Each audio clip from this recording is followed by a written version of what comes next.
up a few things on the physiology, more disease aspects of the heart, and then we're back to anatomy again, as we talk about the names of the blood vessels.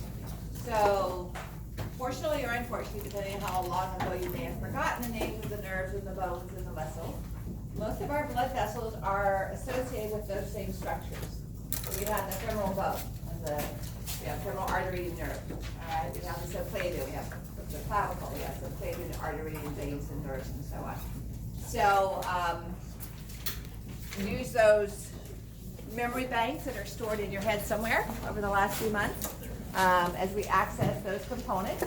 And we have various models and so on that we'll utilize to identify those aspects. So hopefully most of you have tried the lab report, made sure your PhysioX worked, okay? And I wanted to just let you know on the, we have some of the, we've already discussed about the effects on the heart of epinephrine and acetylcholine, norepinephrine and acetylcholine. Remember with these, we're looking both at heart rate and force of contraction, okay? Anybody remember the terms for those on the PhysioX? What were the terms that were used to talk about chemicals or ions that changed heart rate versus rhythm or force of contraction that affected the rate? Anybody remember what that term was? Chronotropic and... Right, autotropic and chronotropic. So chronotropic refers to a chronometer, which is a time measurement, okay? So if it changes heart rate and so on, it's considered to be a chronotropic. And if it changes force of contraction, it's considered to be a ionotropic, okay? So just to bring a lot, I think there's a question on that on the lab reports that affects those aspects. All right, so for norepinephrine, we've already discussed this several times. It's going to affect the funny channels and the transient calcium channels to increase heart rate. And norepinephrine affects the contractile cells by increasing the amount of calcium, primarily by the sodium-calcium exchange, and it decreases the cyclic AMP components available for that and affects how much calcium, increases the cyclic AMP and increases calcium, which increases contractile force. We had a question on the in-class quizzes about the effect of acetylcholine on contractile cells. Remember, it was kind of a trick question. How does acetylcholine affect ventricular contractile cells?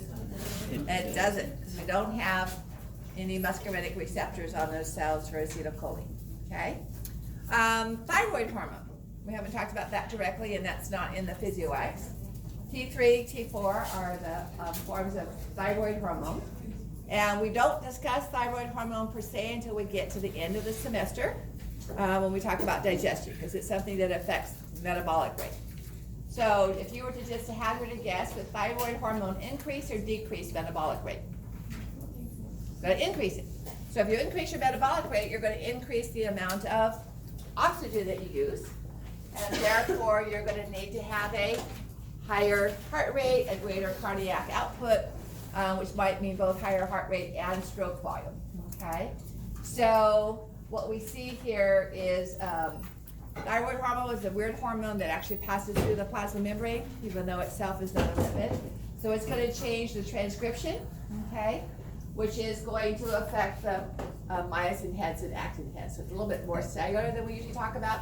So if you just remember that you have a higher metabolic rate, you're going to need more oxygen moving through the body. And so the way it affects the heart is to increase the contractile force, getting a greater stroke volume. Plus it does it more rapidly, so even though it doesn't affect the SA nodes directly, it causes contraction to happen faster. So we can get more contractions within a particular moment. Sodium ion, so on the PhysioX, you did look at the effect of dripping sodium onto the surface of the heart right off the bat. Does anybody remember what you remembered most about sodium? When you did it, what was the image like? As far as, what was the effect on heart rate? What about regularity?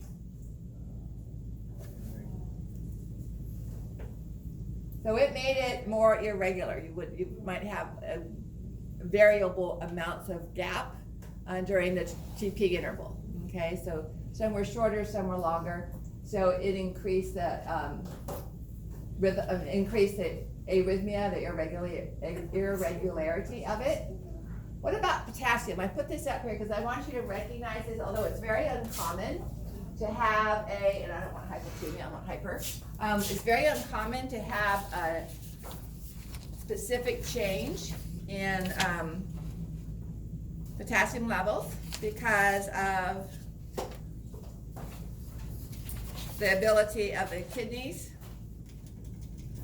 to get rid of or to retain potassium. Kalemia is our word for potassium. And the normal range for potassium, and I don't think you got this out of PhysioX, is around 3 to 5 milliequivalents. It has to get up around 9 to 12 to really see any changes in the ECG, okay?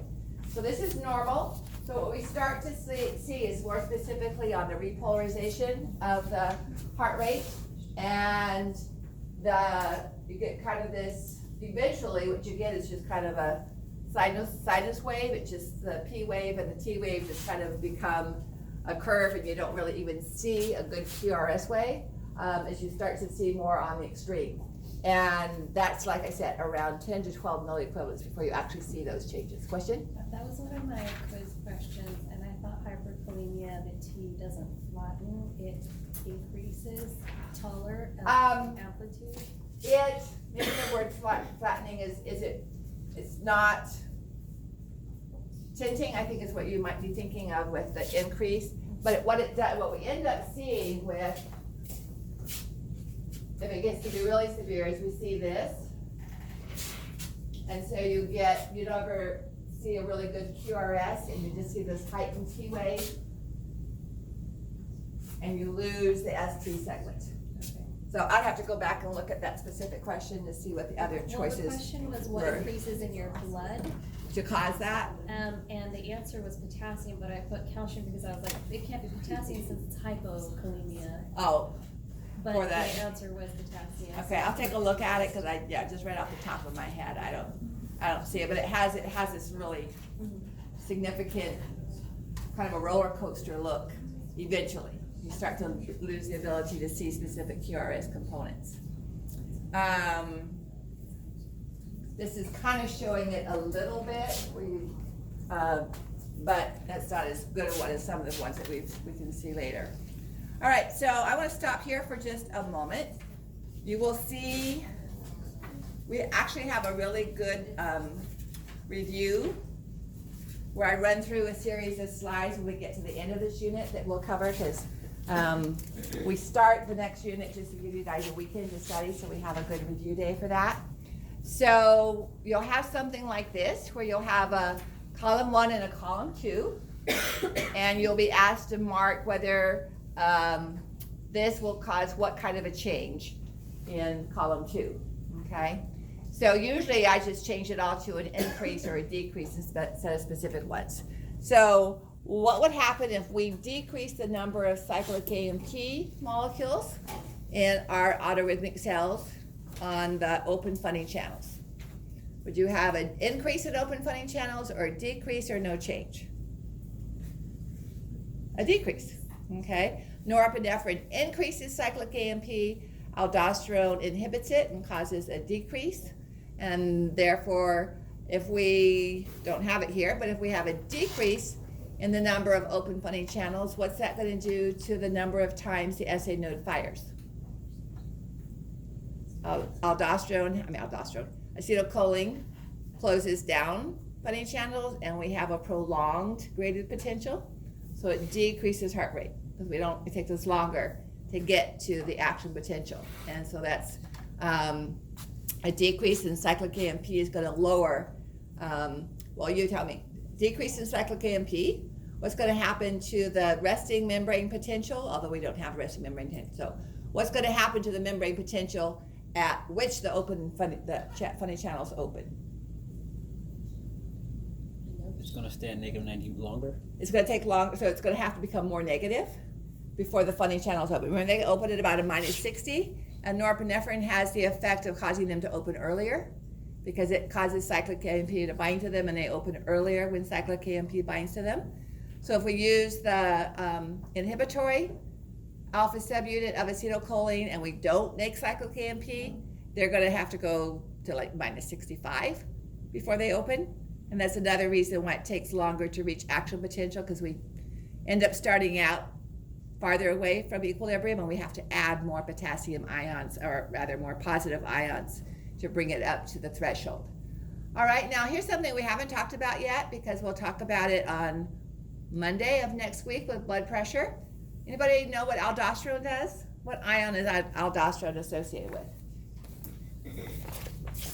The adrenal gland.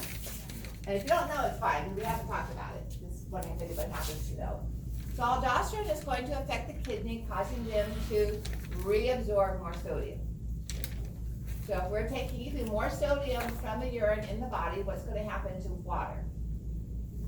Water's going to follow the sodium ions, if you remember that from Bio 430. So if more water stays in leaves the urine and comes back to the blood, what's going to happen to blood volume? Blood volume is going to increase. If we increase blood volume, what's going to happen to the amount of blood coming back to the heart? It's going to go up. Okay, so anytime we increase blood volume in the body, we're going to increase venous return. All right? If we have a decrease in end-diastolic volume, so normal end-diastolic volume is about 135 mils. If we have a decrease in end-diastolic volume, we have less blood coming back to the heart, what would happen to our end systolic volume? It should probably decrease, because we try to maintain the same stroke volume. All right, so what we had here was what we looked at last week, if we had here's our normal end diastolic volume. Here's our normal end systolic volume, okay? If we had an increase in our venous return, our end diastolic volume was greater, but our end systolic volume stayed the same. So we had a greater, that was the stretching of the heart. We stretched it more, so we have a greater stroke volume, so we don't end up with blood backing up into the heart, which is what would happen if we didn't empty all this out. So if we do the reverse, and we have a decrease in end diastolic volume, all right? So remember, the purpose is to try to maintain cardiac output. All right, so to try to maintain cardiac output, we probably will have a decrease in systolic volume, trying to keep the same stroke volume or more stroke volume out. The purpose here, now this is going to increase cardiac volume, right? We have a higher stroke volume, but again, we're trying to not allow blood to build back up into the heart. In this case, we're trying to maintain cardiac output. So we would have the same stroke volume, and therefore we would end up with less blood in the heart. So we would have a decrease in end diastolic volume. We would thus probably have a decrease in end systolic volume. Again, we'll review all of these next week, on Wednesday, well actually a week from Wednesday. Okay, increase in the PR interval. Remember what that is? So the increase in the PR interval is here. So usually due to some AV nodal damage, that was a form of a AV nodal delay. If we have an increase in the PR interval, what's going to happen to stroke volume? So let's rephrase that. What's going to happen to end diastolic volume if we have an increase in PR? We have more ventricular filling. Are the AV valves open or closed here? They're open. So if it takes longer before the AV valves close, that means we're going to have an increase in diastolic volume, which means due to Frank-Starling law, if there's an increase in diastolic volume, we're going to see an increase in the force of contraction to bring us back to our normal end systolic volume. All right, if there's an increase in norepinephrine, what would happen to the amount of intracellular calcium ions in our ventricles? Go up. It would go up because norepinephrine opens more of the calcium channels in our sarcoplasmic reticulum, and opens more of the calcium channels in the plasma membrane itself. That's how we get a greater force of contraction, greater contractility, is due to an increase in calcium ions. If there's an increase in intracellular calcium ions, what happens to cardiac output? I kind of gave you the clue right there. Increase in calcium ions is going to do what to contractility? Higher. So go up. All right, so we have a higher force of contraction, we have a greater stroke volume, and we're going to have a greater cardiac output. Now, you could argue, well, if our stroke volume goes up, then our heart rate can come down. And I want you to answer this for the first direct effect. Not if this happens, then this will happen, then this will happen downstream. So the very first effect. So if there's an increase in calcium ions, contractility goes up, that's going to increase stroke volume, cardiac output, because cardiac output is stroke volume times heart rate. The stroke volume goes up and we keep the same heart rate, cardiac output is also going to go up. Okay? If there's a decrease in acetylcholine release, vagus nerve is not as active, what's going to happen to ventricular contractility? Notice I said contractility. What is contractility a result of? When we looked at the three factors that affect stroke volume, we had Frank-Starling's law and preload. Contractility was due to calcium ions, and then we had afterload. So we saw here that norepinephrine increased calcium ions. What does acetylcholine do to calcium ions of the ventricles?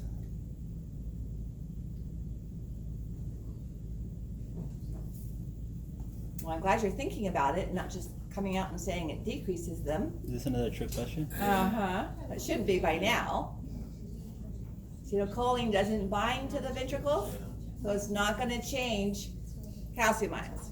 What if I changed it to acetylcholine's effect on preload? If there's a decrease in what does acetylcholine do to heart rate? It slows it down. If we slow down the heart rate, we increase the ventricular filling, right? And if we increase ventricular filling, that's going to increase Frank-Starling's law, and we're going to see an increase in stroke volume. So if I said a decrease in acetylcholine on venous return, or end diastolic volume, or preload, if we have decreased acetylcholine, we're going to have shorter ventricular filling, right? So shorter ventricular filling means less end diastolic volume. So with less end diastolic volume, the ventricles aren't going to stretch as much, therefore they don't have to contract as much due to Frank-Starling law. So we're going to have less of a stroke volume. Does that make sense? We go through step by step. Slower heart rate means less venous return because we don't have the time for the same amount of blood to come back. We have less venous return, we're not stretching out as much, so we don't have to have the heart ventricles contract as much. Remember that acetylcholine only affects the ventricles contracting because of Frank-Starling's law, not because of contractility. So we're contracting because of elastic fibers coming back stronger the more we stretch out, not because of calcium ions, okay? The effect of a decrease in stroke volume with an increase in heart rate. So the answer to this one, the way it's written, would have been no change, no effect, okay? We decrease stroke volume, but we increase heart rate. What would change with cardiac output? Obviously, it depends on the amount that you decrease it, but if we decrease the stroke volume proportionally to the same we increase the heart rate, there wouldn't be any change. So if we decrease the stroke volume by half, but we double heart rate, cardiac output's going to be the same, okay? Digitalis? Anybody remember from the PhysioX what happens, or at least what we talked about the PhysioX in preparation for that last week when we talked about digitalis? What's the effect of digitalis on heart rate? Slows it down. What's the effect of digitalis on contractile force? Increases it, okay? So digitalis is going to increase intracellular calcium. It does so by interfering with the pump that moves sodium out.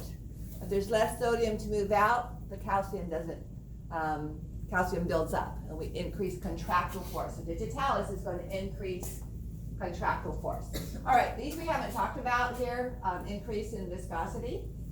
So the rest of those we'll look at next week when we do a review on that. But I just wanted to give you an idea of how this works. Yes? Is a table like this typically on the exam? And I'll have another review, like I said, on Wednesday next week.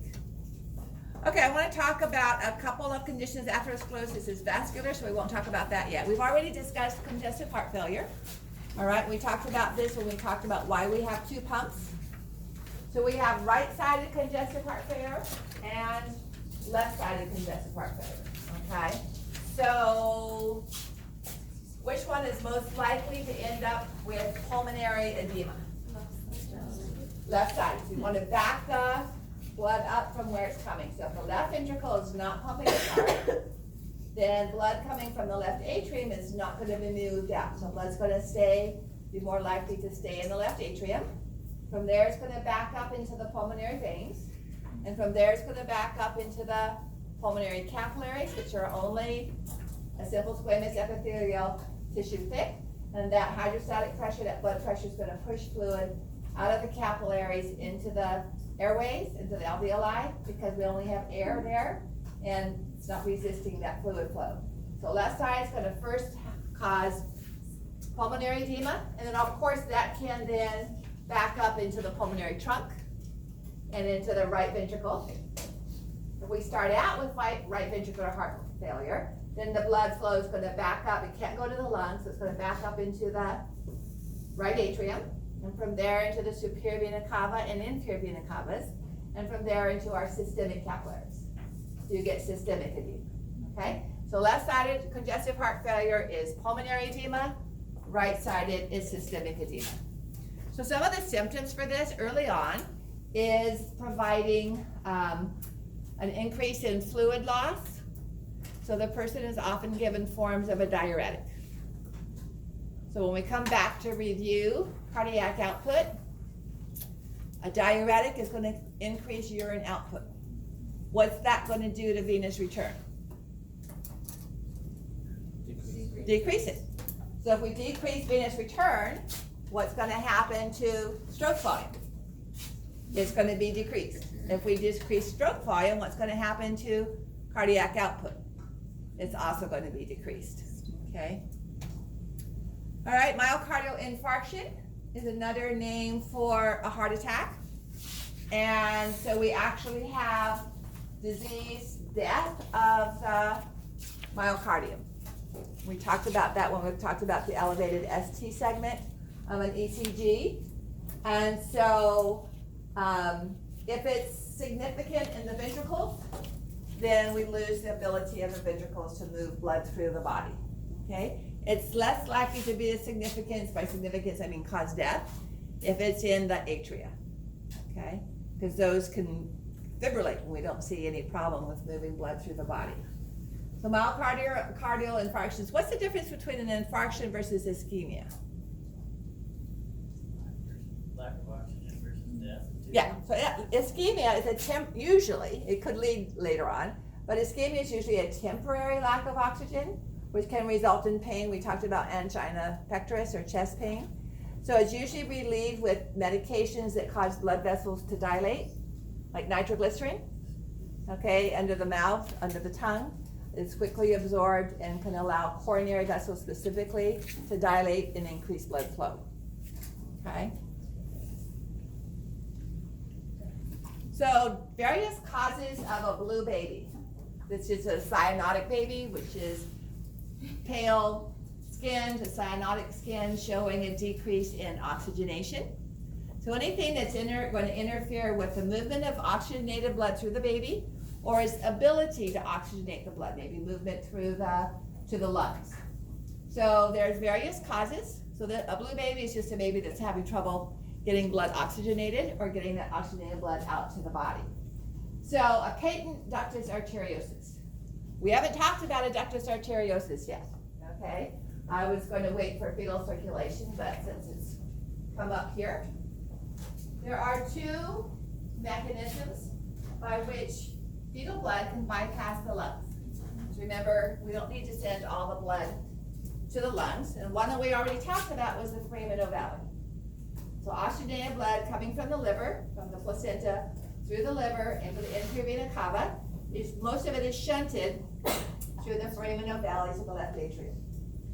However, we still have deoxygenated blood coming through the superior vena cava that's going to mix and then go into the right ventricle and get pumped out the pulmonary trunk. Remember, the fetal lungs have fluid in the alveoli, so there's an increased resistance. So as that blood is going out to the lungs, it's harder there's a greater resistance, there's greater pressure in the fetal lungs, so it's under greater resistance to go to the lungs than it is to go to the rest of the body. So the ductus arteriosus that we'll talk about again on Wednesday is this little short channel connecting the left pulmonary artery to the aorta. It's the last chance for blood to keep from going to the lungs. And pressure in the aorta is less than pressure in the lungs, and so a small amount of blood will travel through this open channel between the left pulmonary artery and the aorta. After birth, that closes because pressure in the lungs drops and it becomes easier for blood to go to the lungs and to go to the body. So that normally closes and seals up like the fossa ovalis becomes closed via the foramen ovale. So a patent ductus arteriosus is when that channel remains open. So here's the ductus arteriosus right here, and if that remains open, then blood that needs to be oxygenated isn't going to the lungs and is going to the body in the aorta. Because after birth, remember, this is deoxygenated blood from the right ventricle going to the lungs to pick up oxygen.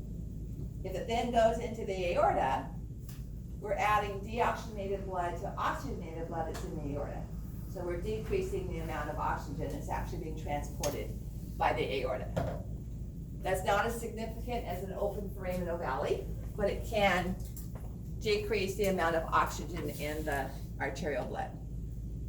All right, septal defects. So a patent foramen ovale is one of those septal defects. Another one occurs in the ventricle. And it's usually between the, we call this the muscular segment, whereas up here is the membranous. So it's usually down here. And which ventricle is pumping with the greater force? The left. So that's going to move more blood from the oxygenated side over to the right side. And so we have less oxygenated blood going to the body just by volume. Okay, so that's going to lower pressure and also increase, decrease the amount of oxygenated blood. Now this is an interesting condition. Tetralogy of Fallot. Tetralogy, tetra meaning from our tetrads. What's the number that we talk about with tetra? 4. So there are 4 things that are wrong. First of all, there's a ventricular septal defect. Okay. Second, the aorta sits over both the left ventricle and the right ventricle. So when the two ventricles pump, because of this septal defect, they pump deoxygenated blood into the aorta and oxygenated blood into the pulmonary trunk, except that the pulmonary valve is thickened. So the major effect that we see is deoxygenated blood going into the aorta, cause of the blue baby, okay? Less oxygen being transported by the aorta. Why do you think the right ventricular wall gets thicker? That's actually a side effect of the first 2 conditions. The right ventricle is pumping blood both to the lungs, but this is more narrow and the valves are not allowing blood to put through, so that's a resistance. That's like an afterload effect. Plus, the right ventricle is pumping to the body, which is under higher resistance. So the right ventricle is getting a thicker wall because it has more work to do, both in pumping to the lungs and in pumping to the body. Okay? And this is what we talked about, I think, last week, where we have a complete flip of the great vessels.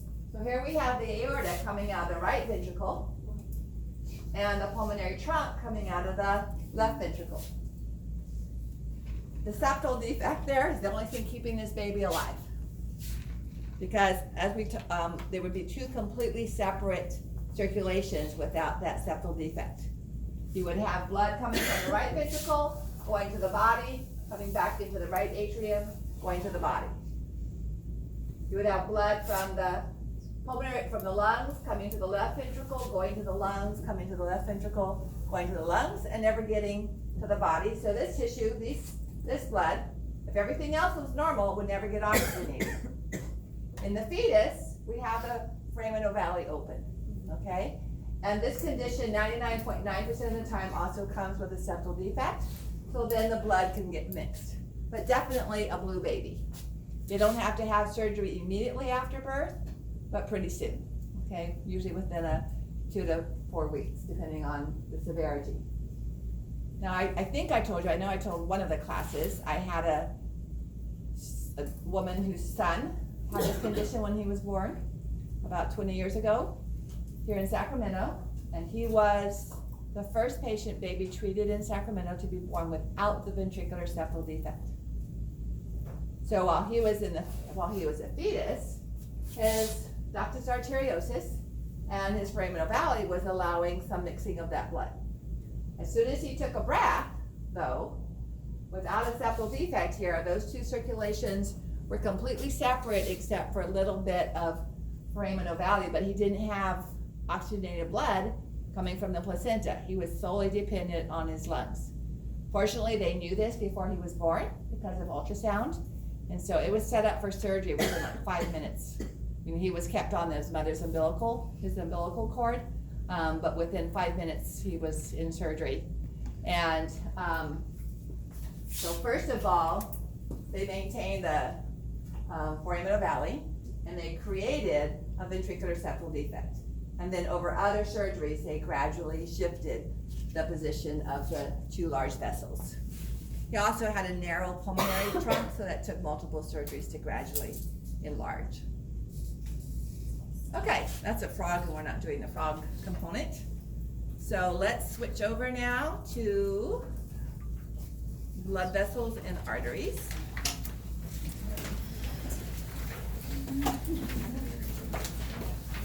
And go ahead and get out your Scantrons, because that's our first question is a review question.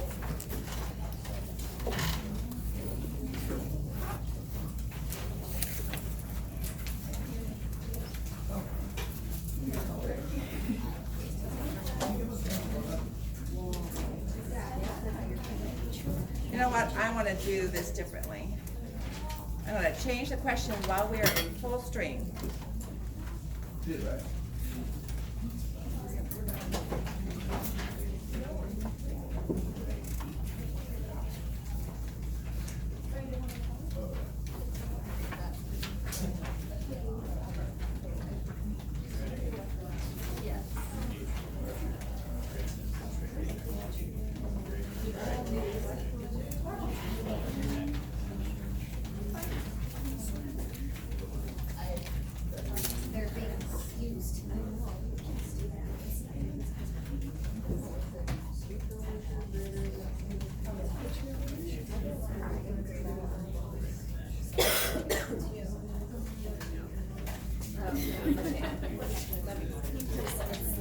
We were like, what's that one thing you said? It's not right.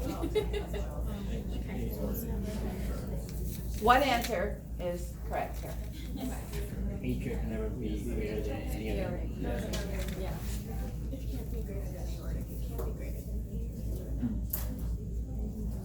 the right.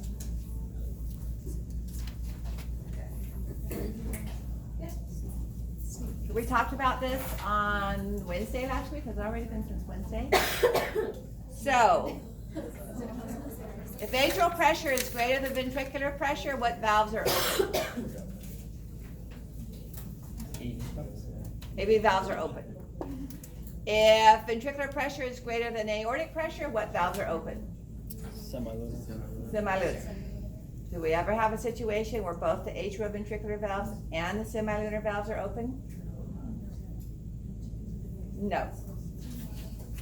That's why I changed the answers that were. We discussed this a little bit last week.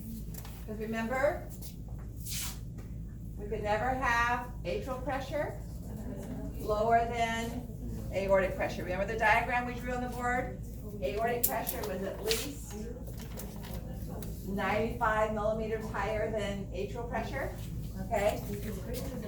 Sometimes 125, so it can never be lower. So if you look at those as valve situations, when atrial pressure is greater than ventricular, AV valves are open.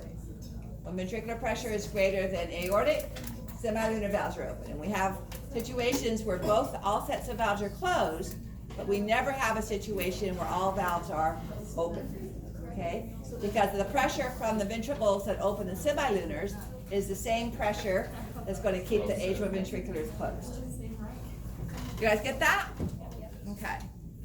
All right, so we're going to look at blood vessels today. Before we actually start the diagramming of their pathways, we're going to talk a little bit about their structure, okay? And we looked at the sequence of blood vessels when we talked about the portal system with the brake. So if you recall, our typical sequence from the heart is going to be artery to arterial to capillary. And we move from one aorta to multiple arteries to lots of arterioles to thousands of capillaries. And then we start to bring that back. And capillaries join together to form venules. And venules join together to form veins of various sizes. And finally, we have the superior and inferior vena cavas. Okay. Another way of simplifying the diagram that you have up there is to draw it in this format. Where we have the oxygenated blood leaving the heart. We get to the capillary and we lose the oxygen, and then we have the deoxygenated blood returning to the heart. Okay? Now, at any given time, and we'll talk about this next time when we talk about blood pressure, a cross-section through the aorta is going to give us the same volume as a cross-section through all of the capillaries added up together. A cross-section through all the arterioles is going to give us the same volume of a cross-section through all the venules. Because remember, every time the ventricles contract, on average, we get 70 mils pushed out. So at any given point, linearly along this passageway through the body, we're going to have 70 mils of blood moving away from the heart and returning to the heart. That's how we keep our ventricular function normal. Now, the closest we are to the heart, the greater the pressure. And so under arteries, we talk about two major types of arteries. Those closest to the heart, we identify as elastic arteries. Closest to the heart, meaning they have the highest pressure inside of them. And then as we move away from the heart and we get them into the, these are also known as conducting. Two A's, by the way, is my plural for arteries. Then as they get farther away from the heart,